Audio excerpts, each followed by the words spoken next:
কি লিদ বলেন? এইসব কি বাদাম?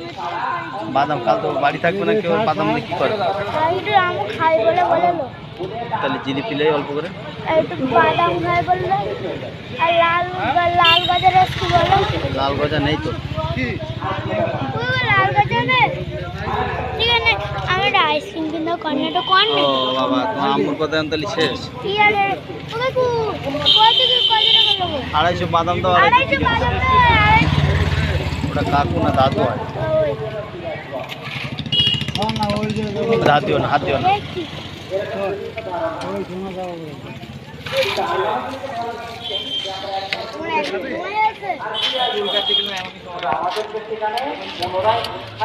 সাইকেলে তো হাওয়া নেই। ওই তো হেলডু লাগাতে কি করবো?